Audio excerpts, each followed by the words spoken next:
Gap है ना, ये बहुत तेजी से फिल किया है प्राइस ने 4000 से 4150 का।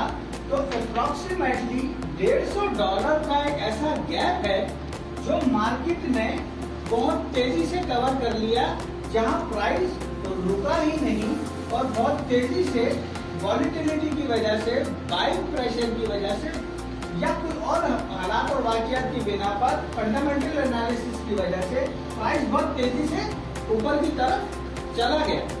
तो उसके बाद वो 4200 में पहुंचता है। 4200 से हमें ब्रेक नजर आती है, वहां से हमें दिखता है कि सेलर आए हैं और सेलर्स ने 4200 से प्राइस को 4150 तक लेकर आ चुके हैं। अब ये कैंडल यहाँ पर क्लोज हो जाती है। अब बनती है नेक्स्ट कैंडल, ये बनती है नेक्स्ट कैंडल। और नेक्स्ट कैंडल ऑब्वियस सी बात है, जहां पर हमारी प्रीवियस कैंडल क्लोज होती है उसी के बराबर से हमारी नेक्स्ट कैंडल स्टार्ट होती है। मोहित, उसी जगह से हमारी नेक्स्ट कैंडल स्टार्ट होती है। अब हम देखते हैं वो कैंडल जो है, वो कैंडल भी सीधी ऊपर की तरफ ही जाना शुरू कर देती है और अगली कैंडल को क्लोज कर देती है, लेट्स सपोज 4500 की रेंज के अंदर। तो अब आप गौर से देखो, तो ये कैंडल चली, उसके बाद ये कैंडल चली, लेकिन प्राइस फिर दोबारा कभी 4000 और 4150 के दरमियान में आया ही नहीं। एक तो स्पीड की वजह से, वो वॉलेटिलिटी की वजह से वो इंक्रीज कर गया बहुत तेजी से और वो गैप छोड़ गया। और उसके बाद नेक्स्ट कैंडल ने भी उस गैप को फिल नहीं किया। तो यहाँ हमारा जो है फेयर वैल्यू गैप वैलिड हो जाता है कि हाँ, ये एरिया बन गया है हमारा फेयर वैल्यू गैप। तो इस एरिया को हम कंसीडर करते हैं फेयर वैल्यू गैप, जिसे ट्रेडिंग की दुनिया में FVG के नाम से भी जाना जाता है। फेयर वैल्यू गैप का शॉर्ट फॉर्म FVG। तो ये चीज कहलाती है हमारी फेयर वैल्यू गैप। अच्छा, अब तो बन गया फेयर वैल्यू गैप और प्राइस ऊपर भी चला गया। लेकिन एक चीज हमें हमेशा याद रखनी है, बहुत सारे ट्रेडर्स हैं जो ये सोच के बैठे हुए थे कि मैं 4020 के ऊपर बाय करूंगा, या कई ट्रेडर्स बैठे हुए थे बोले मैं 4050 पे बाय करूंगा। अपनी एनालिसिस के एतबार से वो कुछ ना कुछ प्राइस रख के बैठे हुए थे, लेकिन प्राइस ने उनको मौका ही नहीं दिया।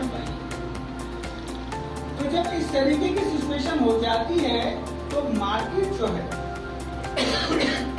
वो उस फेयर वैल्यू गैप को भूलती नहीं है, उस फेयर वैल्यू गैप को भूलती नहीं है।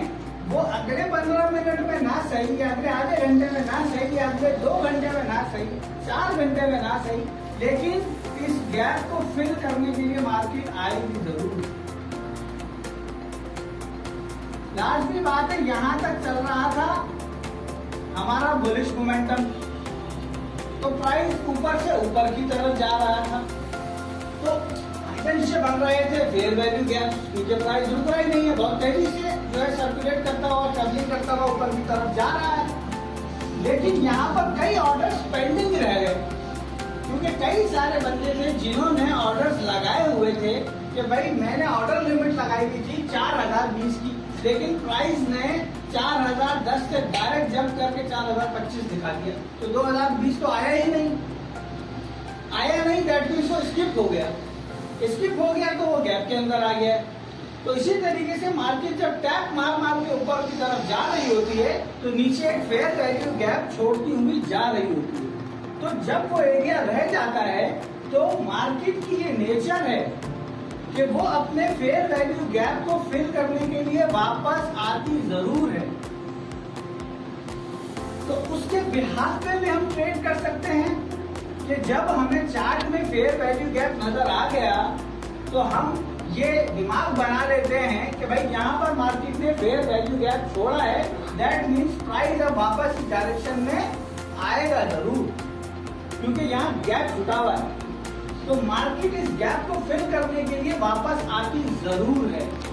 तो फेयर वैल्यू गैप को हमने समझा, फेयर वैल्यू गैप क्या होता है, जब प्राइस बहुत तेजी से वॉलेटिलिटी की बुनियाद बुनियाद पर गैप मार मार कर ऊपर की तरफ ट्रेवल करना शुरू कर देता है, तो बैक साइड पर या इसके नीचे वाली साइड पर वो कुछ गैप छोड़ता हुआ जा रहा होता है। तो जो गैप को छोड़ता हुआ जा रहा होता है और नेक्स्ट कैंडल भी वापस नीचे नहीं आ रही होती, वो भी ऊपर से ऊपर ही जा रही होती है, तो हमें कंफर्मेशन हो जाती है कि ये जो गैप छूटा है ना, इसे हम क्या बोलते हैं, फेयर वैल्यू गैप। और उसके बाद सेकंड चीज कि अगर वो गैप रह गया है तो जिनके ऑर्डर्स पेंडिंग थे, मार्केट उनके ऑर्डर्स को फिल करने के लिए वापस जरूर आएगी, चाहे वो 4 घंटे बाद आ जाए, 6 घंटे बाद आ जाए, 10 घंटे बाद आ जाए, 1 दिन बाद आ जाए, 2 दिन बाद आ जाए या 1 हफ्ते बाद आ जाए, लेकिन वो गैप फिल करने आएगी जरूर। क्योंकि ट्रेडिंग जो है वो एक कारोबार करने का तरीका है, तो बहुत से लोगों के जो आइडियाज थे वो यहाँ पर रुके हुए थे। मार्केट ऊपर से ऊपर निकल गई, उन्होंने कहा भाई निकल गए, अब हम इंतजार कर रहे हैं, जब प्राइस यहाँ आएगा तो दोबारा हम यहीं से बाय करेंगे, वरना हम बाय नहीं करेंगे। तो लाजमी बात है, मार्केट उनके इस मानने की बड़ी रेस्पेक्ट करती है, इसी वजह से मार्केट का प्राइस उस डायरेक्शन में वापस आता जरूर है जहां पर गैप बना होता है। एक दिन में भी आ सकती है, 2 दिन में भी आ सकती है, 5 दिन में भी आ सकती है, 1 हफ्ते बाद भी आ सकती है, लेकिन आएगी जरूर, क्योंकि मार्केट कभी भी गैप छोड़कर नहीं चलती।